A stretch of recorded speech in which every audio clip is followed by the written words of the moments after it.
Hello, I'm Edward Lehner, and I'm a researcher for Captura Fund. This is a video series entitled The Short and Evolving History of Crypto Funds, an Understanding of Capital Formation. And this is video 3, The Beginnings of an Asset Class, and we focus primarily on 2014. Since this is our second full video, our first video was more of an introduction to the series, here we have a focus on the institutionalization of the space and the confluence, somewhat paradoxically, from regulatory bodies. These regulatory bodies include the New York State Division of Financial Services and law enforcement, which we see in the form of Silk Road. Yet Bitcoin, or BTC, can often be seen as an antifragile asset. And as we will see in this video, we'll see how traditional ventures such as ARK Invest, led by Catherine Wood or Ken Draper, would lead other investors into this robust asset class. This is also a conversation about the establishment of an asset class.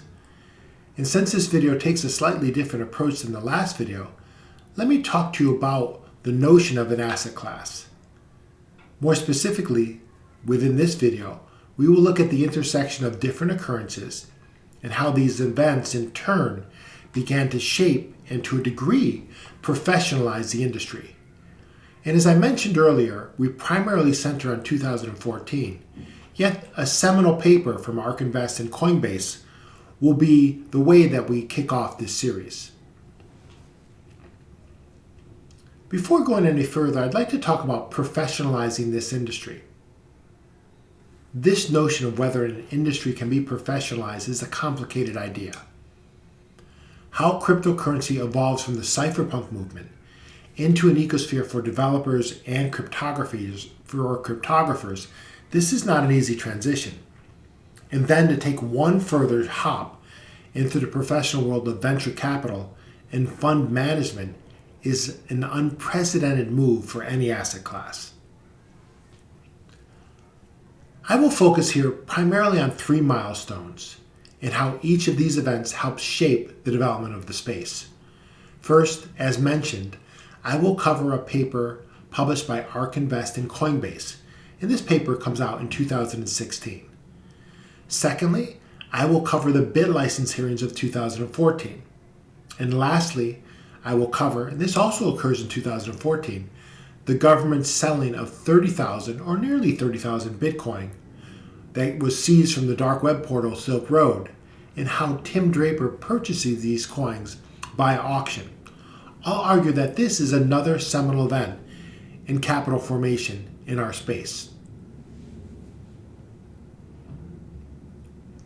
This is a series of videos on capital formation, as I've mentioned, yet the path isn't always direct. As I noted in the last 2 videos, cryptocurrency is a multidisciplinary field. In video 2, I spoke about earlier movers in the space, all of who developed or attempted to develop some type of financial instrument. In this case, or in the case of video 2, Barry Silbert developed a trust, the Winklevoss attempted to develop an ETF, and Dan Moorhead developed a fund. Yet there's much that I left out. So, in this series so far, although we've covered seminal people, we've missed some as well. For example, we missed Brock Pierce and all of his work he did in this space. Or we missed the New York-based startup BitInstant with legendary Satoshi Dallas founder Eric Voorhees and the more controversial Charlie Shrem. Yet the 2016 paper put out by Chris Berninsky and Adam White underscores how Bitcoin and cryptocurrency in general is a new asset class.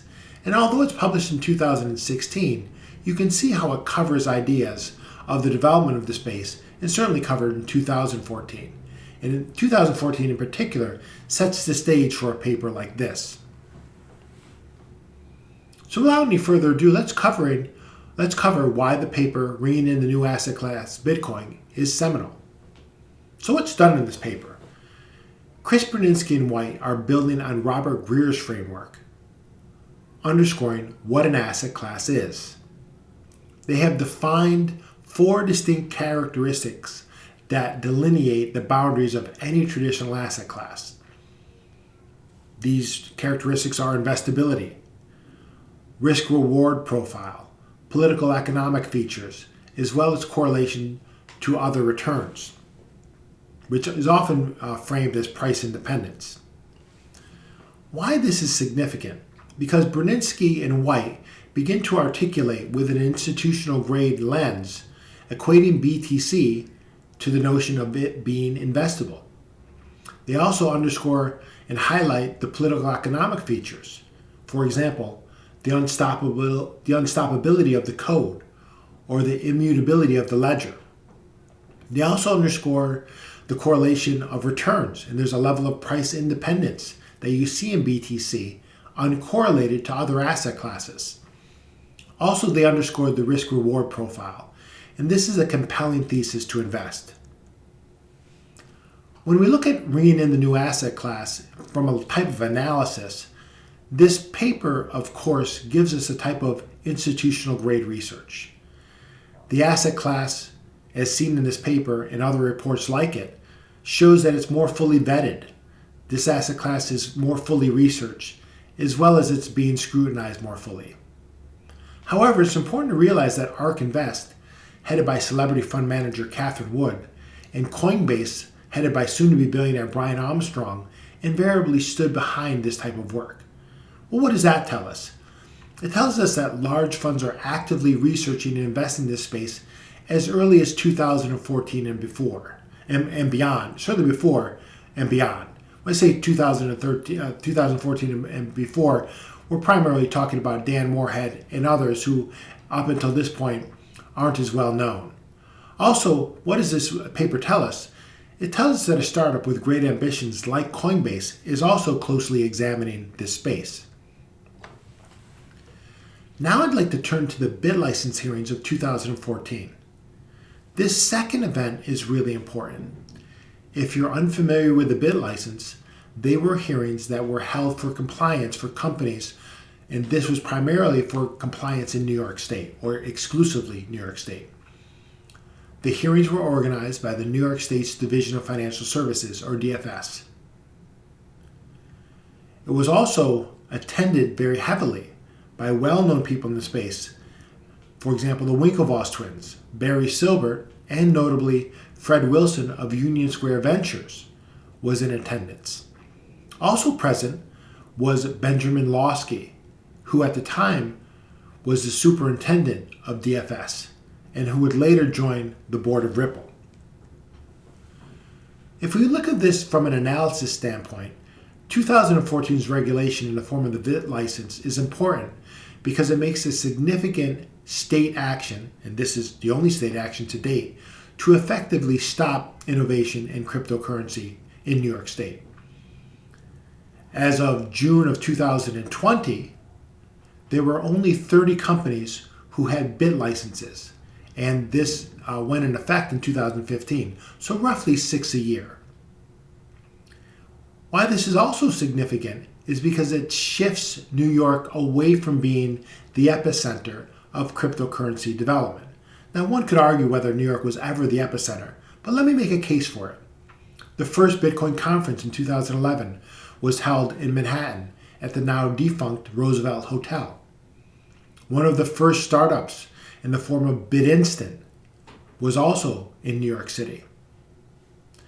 Also, when we started looking at legacy finance conversations with technology, one of these first interactions between legacy finance in the form of regulation occurs right here in New York City. And when we start thinking about legacy finance, it's very similar to what Satoshi put in the first Genesis block, where Satoshi is critical of another bank bailout. And so you can think about this first confrontation with regulation and Bitcoin occurring right here in Manhattan in 2014. Now, remembering that this is a series on capital formation and cryptocurrency, it's not an exhaustive history, but also its history doesn't progress in any linear fashion. The last point in this video I want to describe is how well-known venture capitalist Ken Draper purchased nearly 30,000 Bitcoin that were seized from Silk Road. The story of Silk Road centers on Russ Ulbricht, a graduate student dropout from Penn State, who set out to develop a dark website known as Silk Road. Although this presentation isn't about Silk Road, the story is fascinating and can be understood if you read, for example, Nick Bolton's book, American Kingpin. However, our concern here is really Tim Draper in the form of an institution, him being a third-generation venture capitalist from Sand Hill Road. And he enters the space so publicly and purchases all of the BTC, nearly 30,000, from the Silk Road saga. As I look at what we've covered so far, here we've covered Chris Brzezinski and the Adam White paper. We've covered the Bitcoin hearings, the bit license hearings of 2014. And lastly, we covered Tim Draper's purchase of the Silk Road BTC. These really highlight how all of them strengthen the asset class rather than taking away from the asset class. So when we start to look at the summary of all of this, this is our second full video on capital formation, and we focus on the institutionalization of the space and the confluence, as I highlighted earlier, of these regulatory bodies. However, what we see is really a strengthening of all this, rather than anything being taken away. I think what this story tells us, whether it be about Silk Road, or about the bit license hearings, or certainly the paper written by Brzezinski and White, is that there's a type of high profileness of Bitcoin, and it's really starting to emerge here in late 2014. When we start to look at this, also related to Silk Road in particular, we see where BTC is remarkably antifragile, using the phrasing of Nassim Nicholas Taleb.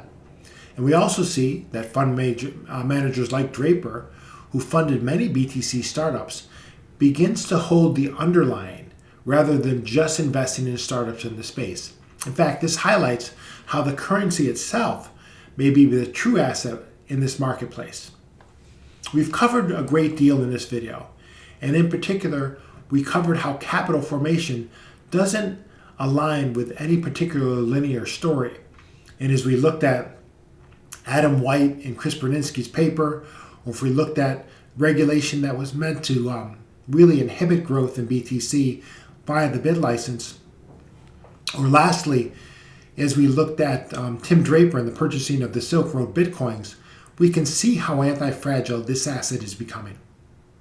Please join me in our next video, where I'll begin to discuss Ethereum's founding, as well as the ICO boom, and this will roughly cover the years 2013 through 2017. Please join me in that next video.